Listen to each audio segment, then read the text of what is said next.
He walked away saying he could not do this anymore. 5 minutes later, Emily was crying at a deserted bus stop. The sky above her was fading from orange into a tired gray, the kind of evening that made everything feel heavier than it already was. The bench under her felt hard and cold, and the metal pressed through her coat into her back, while she tried to breathe through the tight ache in her chest. Her phone lay in her hand, the screen lighting up her fingers with a pale glow. A half-written message stared back at her. "I am sorry. Can we try again?" Her thumb hovered over the send button, but her hand shook and she let the phone fall down into her lap. If she sent it, she was afraid he would ignore it. If she did not send it, she was afraid she had given up. Both choices hurt in a way that left her frozen. A bus pulled up in front of her with a low hissing sound. The doors opened, and light spilled onto the road, bright for a moment and then dull again. Emily did not move. The driver glanced at her, saw her red eyes and the way her shoulders shook, then looked away with quiet understanding and closed the doors. Only one passenger got off. An old man stepped down carefully to the pavement, holding a simple grocery bag close to his chest. His steps were slow but steady, like someone who had walked many roads and no longer needed to rush. His jacket was worn at the sleeves, his hair thin and silver, and his face carried the soft, tired lines of someone who had seen a lot and judged very little. He started to walk past the bench, then paused when he felt the weight of her sadness. He did not stare, he just noticed. The way her hands gripped the edge of the seat, the way she pulled in small breaths like each one hurt. He turned and came back, choosing the far end of the bench, leaving enough space for her to feel safe, but close enough that she did not feel completely alone. For a while, they just sat there, with the road whispering in front of them. Cars moved in the distance. A dog barked somewhere in a nearby yard. A streetlight flickered once, and then steadied into a soft, pale glow. Emily wiped her cheeks with the back of her hand, but fresh tears kept slipping out, tracing the same path down her face until her skin felt raw. Her voice came out before she even decided to speak. It sounded small and cracked. "I tried so hard," she whispered, more to the cold air than to the man beside her. "I said everything they say you are supposed to say. I explained my feelings. I stayed calm. I asked for what I needed. And somehow I still lost him." The words spilled out like something that had been building all day, pressing against her ribs. The old man listened without interrupting, his eyes resting on the empty road ahead. When he finally spoke, his voice was low and steady, carrying a quiet kind of authority that did not need to raise itself. "Listen, kid. Your negotiation failed long before you even opened your mouth." His tone was not harsh, not mocking, more like someone stating a simple fact he had learned the hard way. Emily turned her head slowly, frowning through her tears. She did not argue. She was too tired for that. Instead, she let out a shaky breath and said, "I do not understand what you mean." In her mind, she saw herself at the kitchen table earlier that day, sitting across from her husband. She had written notes, points she wanted to say, things she had heard in podcasts, words like boundaries and emotional support and effort. She thought she was doing it right. The old man shifted his grocery bag onto the ground between his shoes, lacing his fingers together over his knees. "The world changed the rules on you, kid," he said. "They told you to say everything, to ask for everything, to negotiate everything. They forgot to teach him how to hear all that without feeling like he was failing at being a man. And no one taught you how heavy your words can sound to someone who already feels like he is not enough." Emily stared at her hands, at the faint red marks on her fingers from how hard she had been gripping her phone. She remembered the look on her husband's face when she had gone through her list, the way his eyes slipped away from hers, the way his shoulders sank a little lower with each sentence. She had read that as indifference. Now it replayed in her mind as something else, something closer to shame. "I was just trying to fix things," she said quietly. "Everyone says communication is the key, so I finally told him everything, what hurts, what I need, what I cannot live with anymore." She swallowed, and her throat felt dry. I thought if I did everything right, if I stayed calm and reasonable, he would meet me halfway. Instead, he just said he could not do this anymore and walked out. The old man nodded slowly, as if none of this surprised him. You talked like you were in a meeting, he said. But your marriage is not a contract, kid. It is two beating hearts trying not to break under all the pressure this world throws on them. He looked at the streetlight, its circle of light cutting a gentle shape on the pavement. When he heard you list all those needs and conditions, he did not hear love. He heard one more place where he was not measuring up. Emily felt her stomach sink as those words landed. No one had said it to her like that.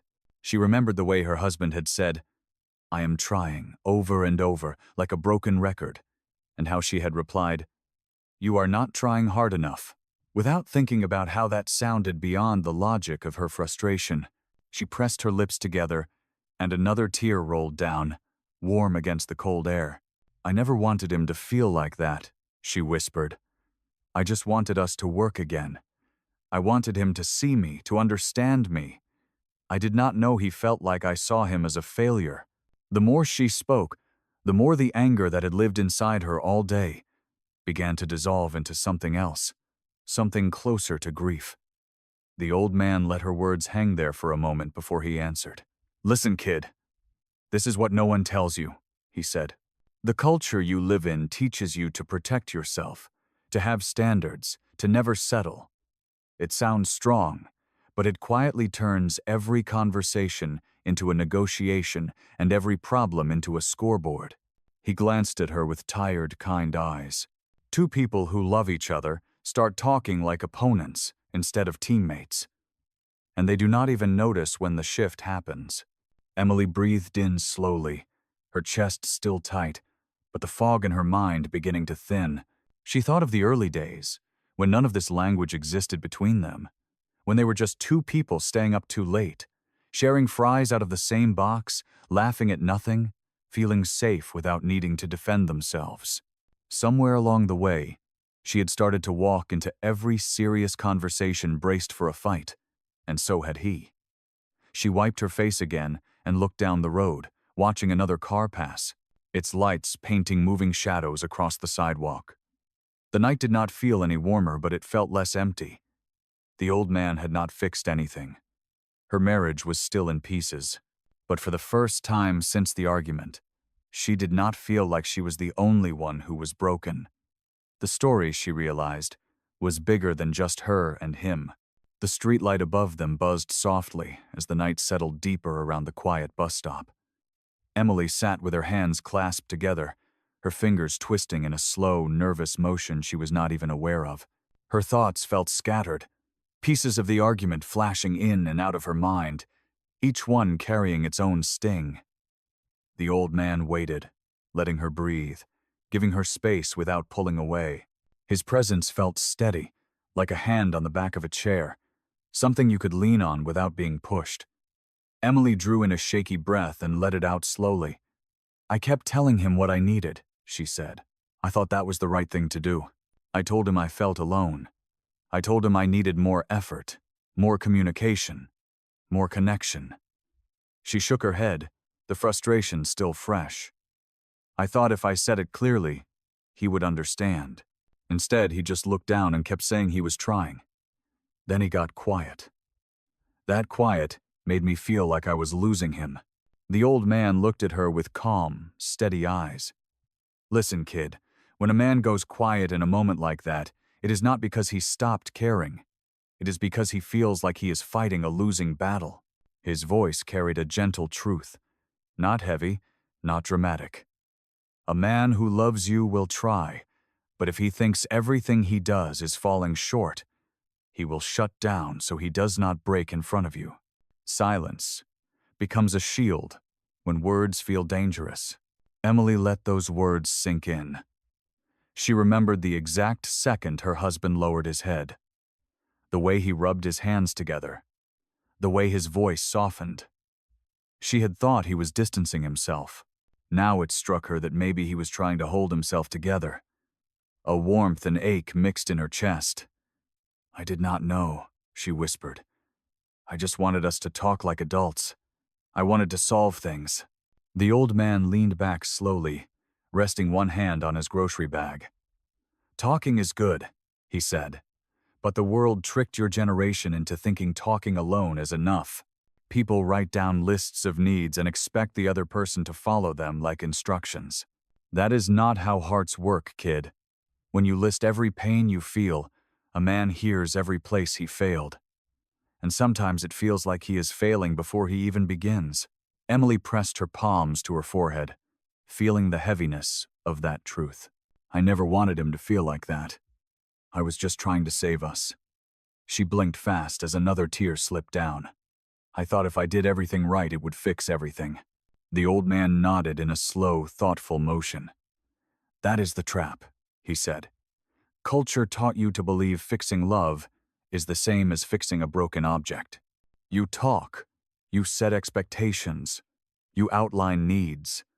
It sounds smart, it sounds fair, but it removes the part of love that is not logical, the part that needs softness, patience, presence.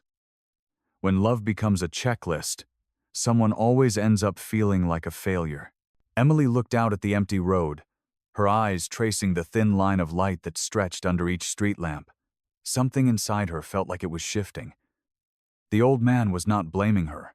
He was not blaming her husband either. He was pointing at something bigger, something invisible, something she had felt but never understood.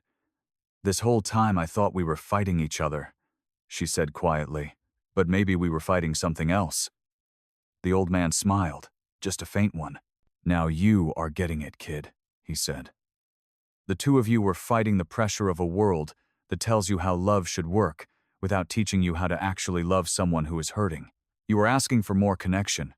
He was feeling overwhelmed. Neither of you were wrong. You were just speaking different emotional languages. Emily let her head fall back against the bench. That makes it sound impossible, she said softly. Like we never had a chance. He shook his head.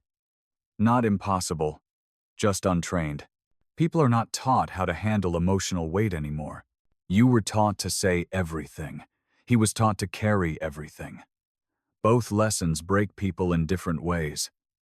And when you put those lessons in a marriage, the cracks start showing fast. Emily swallowed hard. I thought he was just avoiding the real conversation. Avoiding, no, the old man said.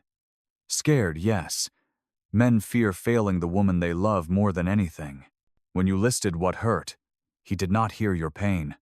He heard his shortcomings. He felt small. And when a man feels small, he either shuts down or gets defensive. He paused and looked at her. He chose quiet because he did not want to hurt you more.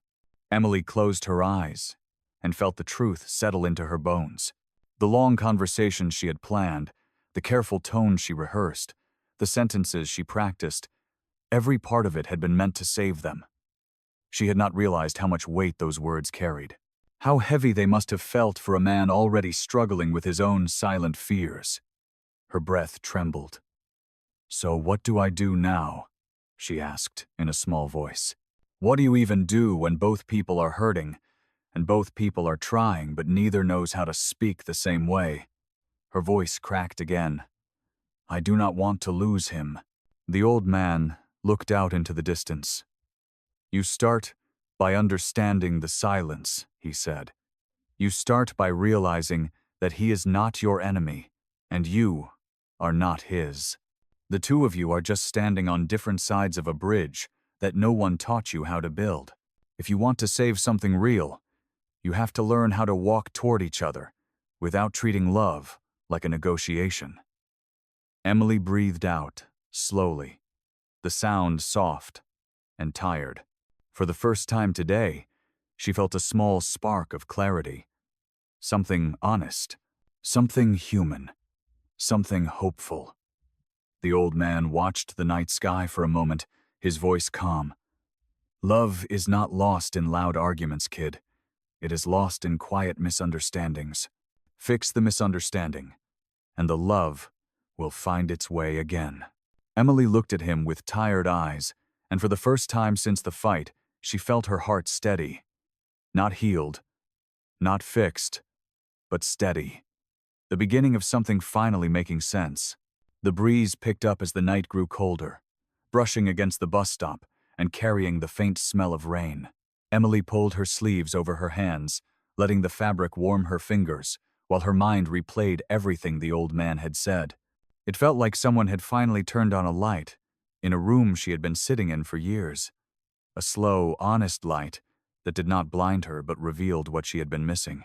She looked at the old man, her voice soft. "I do not know if he will come back. I do not even know what to say if he does. I feel like we are standing on opposite sides of the same pain." Her words shook a little as they came out. "I just wish this was not so hard." The old man nodded with a slow, steady motion. "Love is always hard, kid," he said. "The world pretends it is simple because simple sells better. But the truth is different. The truth is that people get tired. People get scared. People mix their pain with their love and then wonder why everything feels heavy. None of that means love is gone. It just means it is buried under too much noise." Emily let out a shaky breath, watching the empty road ahead. "I keep thinking about all the things I said earlier," she whispered. "I thought I was being honest. Now it feels like I was talking from fear. Fear of losing him. Fear of being alone. Fear of not being enough." She closed her eyes for a moment. "Maybe I pushed too hard." The old man placed the grocery bag by his feet and rested his hands on his knees. "Listen, kid. Fear makes people hold on too tight," he said. "And when you hold too tight, the other person feels trapped. It is not your fault, and it is not his fault. You both were drowning, and neither of you knew how to reach the other." A soft silence settled between them. Not uncomfortable, not empty. A silence that felt like the world had paused long enough for her to understand the weight she had been carrying. The old man continued with a calm voice. "If you want a real chance with him, you have to talk from a place that is not fear. Talk from understanding. Talk from empathy. Not from lists. Not from pressure. Not from the need to prove anything." He looked at her with gentle eyes that held decades of learning. "Tell him what you feel, not what he failed to do. Tell him you are scared of losing what you both built. Tell him you want to learn his language, and you want him to learn yours. That is how people meet in the middle."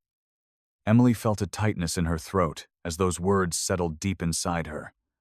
She thought of the years together, the laughter, the days they leaned on each other, the quiet moments on the couch when everything felt simple. The memory warmed her chest in a way that made her eyes fill again. "I love him," she said quietly. "I never stopped." The old man nodded. "Then love will guide you, kid. It might not fix everything in a day, but it will guide you if you let it. And if he loves you too, he will meet you where you stand. Just give him time to understand his own pain before you ask him to understand yours." Emily sat with those words, letting them settle like soft dust on an old bookshelf. Slowly she straightened her back, wiped her face with her sleeve, and breathed in the cool night air. Her heart still hurt, but it no longer felt hopeless. It felt human. It felt honest. It felt like something she could fight for without fighting him. Headlights curved toward the bus stop, a car slowing as it approached. Emily turned her head, blinking against the sudden light. Her breath caught when she recognized the shape of the car. Her husband stepped out and closed the door gently behind him. He looked tired and lost and scared in a way that matched her own reflection inside her heart. He stepped closer, hesitating for a second like he was unsure if he was welcome. Emily stood up slowly. They were only a few feet apart now, both unsure, both hurting, both searching for words that would not break each other. He spoke first, his voice low and unsteady. "I should not have walked away like that. I just felt overwhelmed. I did not know how to respond. I am sorry." Emily felt tears rise again, but this time they were warm and soft, not from pain, from relief.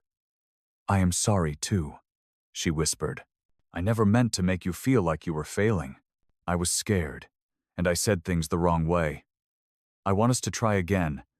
Not with pressure, not with lists, just with understanding." He nodded, his eyes glistening in the faint streetlight. "I want that too," he said. "I want to understand you. I want to do better. I just need you to know I have been trying, even when it does not look like it." Emily stepped closer, her voice trembling but steady enough to bridge the gap between them. "Then let us learn this together. Let us listen. Let us stop treating each other like problems to fix. Let us be on the same side again." He reached out and gently held her hands. That simple touch carried all the things neither of them could say. The old man watched from the bench, a small, quiet smile on his face. He had seen enough to know he did not need to stay any longer. He picked up his grocery bag and stood, giving them a respectful nod as he walked away. He did not say a word. He did not need to. Emily watched him go for a moment, feeling gratitude settle deep inside her chest. She turned back to her husband, and they stood under the streetlight. Two hurt people, choosing to understand instead of fight. The night was still cold. The problems were still real. But for the first time in a long time, they did not feel alone. They would learn each other again, not through negotiation, through connection, through presence, through love that had survived the noise of the world. And sometimes, that was enough to begin again.